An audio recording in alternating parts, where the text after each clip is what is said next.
Maka kalau di Muhammadiyah itu tidak mengenal istilah bid'ah hasanah, itu tidak ada. Pripun? Ini saya bacakan hanya sampel ya, nanti jenengan bisa baca yang lain.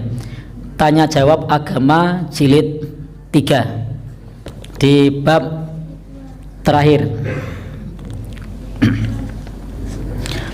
bid'ah hasanah dan bid'ah dolalah. Jadi ini ada pertanyaan, saya baca saja.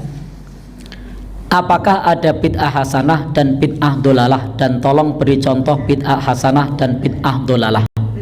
Yang bertanya Siti Hindun dari TK Aba cabang Curup Bengkulu. Bengkulu. Jawaban majelis tarjih. Ini saya hanya qori ya, hanya membaca. Tolong nanti kalau kemudian jawabannya tidak sesuai dengan selera jenengan, jangan hujat saya. Saya hanya membaca. Sebelum menjawab pertanyaan tersebut, perlu terlebih dahulu dipahami apa bid'ah itu sendiri.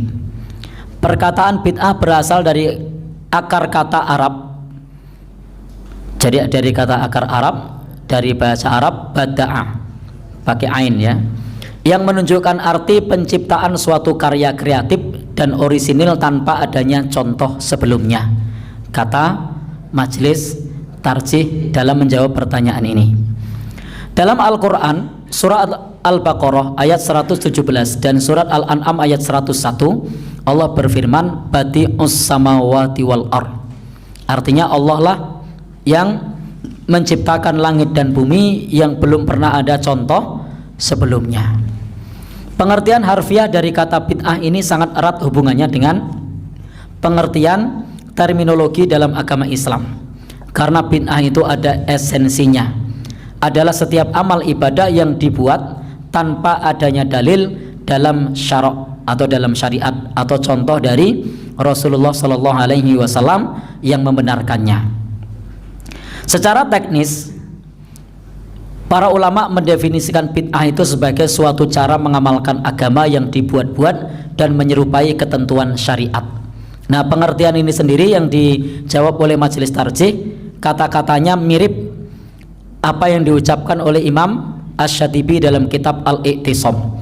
Nah, rujukan tentang bid'ah di Suara Muhammadiyah itu sering menggunakan kitab Al-I'tisam yang ditulis oleh Imam Asy-Syatibi. Jadi nanti kalau jenengan baca di Suara Muhammadiyah, beberapa kali ketika ditanya tentang masalah bid'ah, itu rujukannya sering menggunakan kitab Al-I'tisam tulisan Imam Asy-Syatibi. Ada yang punya bukunya? Oh, enggak punya. Baik. Wajib beli enggak, Bu? Ya. Yang wajib beli tadi ya. Manhaj tarjih tadi. Nah, yang bukan saya tidak mewajibkan loh ini. Tadi yang mewajibkan Bu Ustadzah. Baik. Sehingga definisi ini suatu cara mengamalkan agama yang dibuat-buat dan menyerupai ketentuan syariat dan mempraktekkannya, dimaksudkan untuk ibadah kepada Allah Subhanahu wa ta'ala. Jadi menurut pengertian ini, unsur bid'ah itu satu, adanya praktek yang diadakan kemudian dan menyerupai ajaran agama. Jadi satu praktek yang menyerupai ajaran agama yang dulu tidak ada. Contohnya apa? Sholat awal dan akhir tahun. Apalagi poso ngrowot. Nah, mutih. Apalagi ngebleng. Oh, neton. Ya, baik. Praktek tersebut dimaksudkan sebagai bagian dari ritual peribadatan kepada Allah. Jadi ada dua. Nah, di sini apa yang dikutip ini halaman 36 dan sampai 37. Saya punya kitabnya, tapi tidak saya bawa ini. Nah, tadi tidak merencanakan membaca ini. Jadi kalau merencanakan, insya Allah suatu saat saya bawa. Tapi tadi tidak merencanakan untuk membaca ini. Ini hanya untuk bukti saja bahwa tarjih Muhammadiyah pemahamannya seperti itu. Karena saya sering menyampaikan di jamaah Muhammadiyah, tapi baru tahu kalau ternyata di Muhammadiyah tidak mengamalkan yang begitu-begitu, karena banyak pengurus Muhammadiyah yang mengamalkan begitu-begitu. Nah, iya. Sehingga saya sendiri sering gini, loh masa gitu? Di sini pimpinan cabang malah mimpin acara gitu loh. Iya po? Enggak.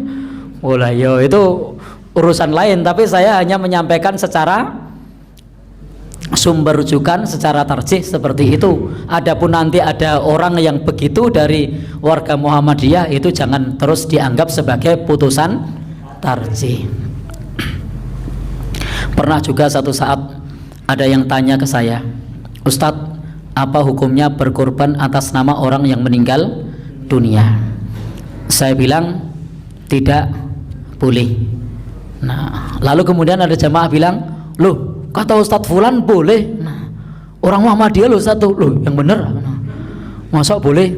Nggak boleh, itu fatwa tarjih itu. Nah, kalau fatwa tarjih, nah, kalau itu boleh. Ya, kalau sebelum meninggal sudah berwasiat itu boleh. Baik. Dan juga Imam Nawawi, ulama mazhab Syafi'i juga mengatakan tidak boleh. Jadi juga mengatakan tidak boleh. Tapi kemudian karena saya diinterupsi seperti itu, muka saya ya merah padam. Waduh, keliru boy aku. Karena ketika disebut di situ, yang disebut adalah tokoh Muhammadiyah yang saya sangat takzim di situ.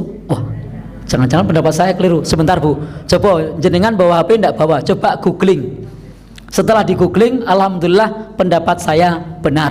Kalau ditarjih, tidak merekomendasikan berkorban untuk orang yang sudah meninggal dunia. Lego, sumringah meneh kula. Wah. Jadi kadang-kadang begitu. Pripun? Nah, itu juga banyak toh Pak. Nah, baik. Sehingga jangan sampai pendapat tokoh dianggap pendapat tarjih. Tapi kalau kemudian ada yang tokoh yang berbeda dengan tarjih, ya bukan berarti terus sesat, keliru, ya tidak. Tapi dalam hal ini kita bisa membedakan mana itu pendapat tarjih dan mana pendapat pribadi. Baik, kita lanjutkan. Jawabannya lebih lanjut perlu ditegaskan bahwa bid'ah itu tidak hanya meliputi praktek yang berupa perbuatan, tetapi juga sikap tidak berbuat yang disebut bid'ah tarkiyah. Jadi menurut majelis tarjih, bid'ah itu juga ada namanya bid'ah tarkiyah. Bid'ah tarkiyah itu meninggalkan sesuatu. Contohnya meninggalkan sesuatu yang diperintahkan oleh agama, baik yang sunat maupun yang wajib, dengan anggapan bahwa meninggalkan itu adalah agama. Nah, jadi menganggap bahwasanya itu adalah agama. Contohnya, saya tidak mau makan buah ini. Untuk apa? Supaya doa saya makbul, padahal buahnya halal. Nah, saya tidak mau makan apa? Ikan. Saya tidak mau haji sebelum orangnya semua sudah kaya, misalnya. Ini namanya bid'ah tarkiyah. Saya mau sholat di masjid sebelum Pak? Sebelum bersih hatinya. Lain namanya bid'ah tarkiyah. Saya tidak mau pakai jilbab sebelum bersih hatinya. Ini bukan saja bid'ah tarkiyah, tapi ini pemahaman yang batil. Ini pemahaman yang batil. Baik. Lanjut. Jadi intinya ada bid'ah tarkiyah, ada bid'ah tarkiyah itu tadi sudah jelas nggih. Seperti ajaran bahwa seorang yang soleh yang telah mencapai tingkat hakikat tidak perlu lagi mengerjakan syariah, karena syariah itu hanyalah kulit belaka, sementara orang tersebut telah mencapai inti agama, yaitu hakikat. Kiai sudah tidak sholat, kenapa? Karena inti sholat itu ingat.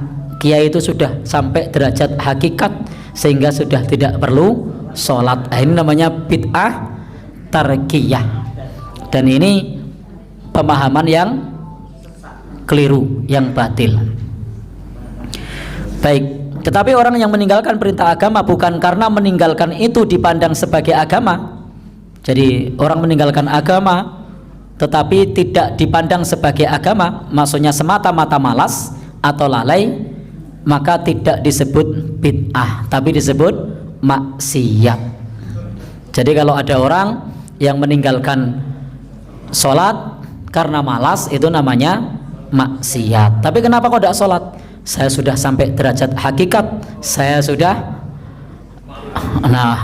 sampai makom yang berbeda. Ini namanya bid'ah tarkiyah.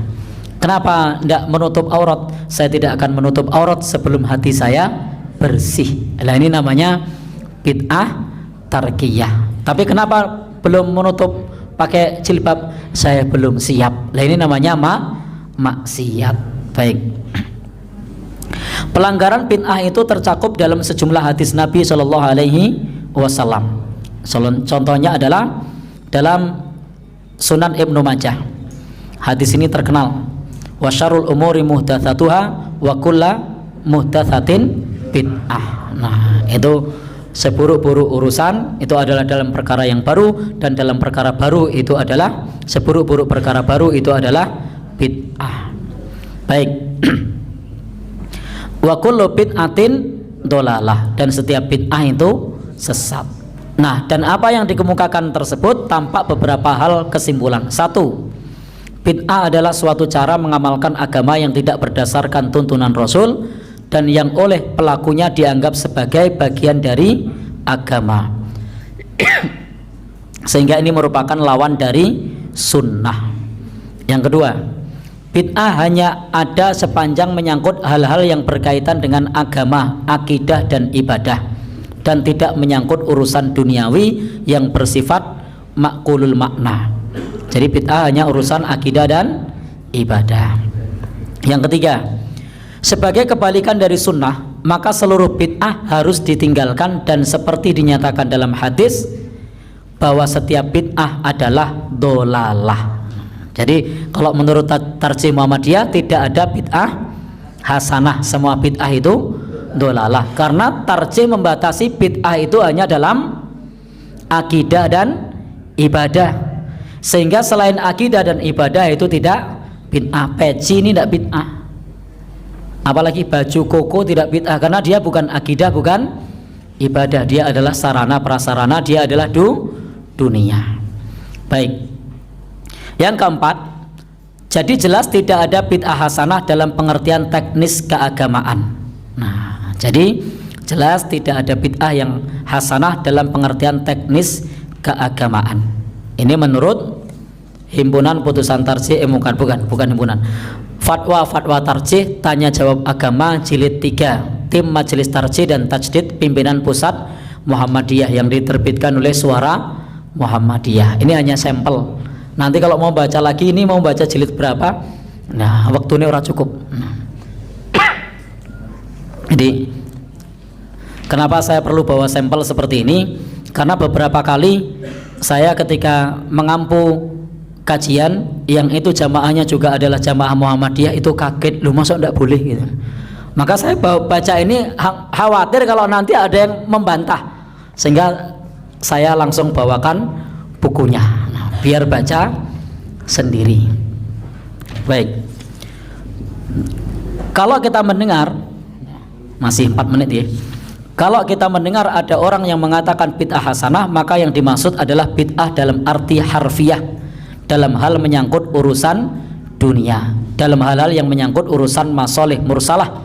Kesemua ini adalah bid'ah dalam pengertian majazi, yaitu pengertian yang bukan ibadah. Maka dalam hal ini boleh-boleh saja.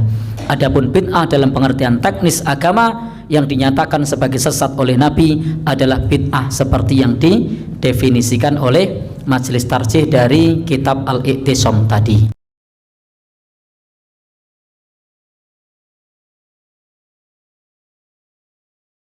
Qul hadhihi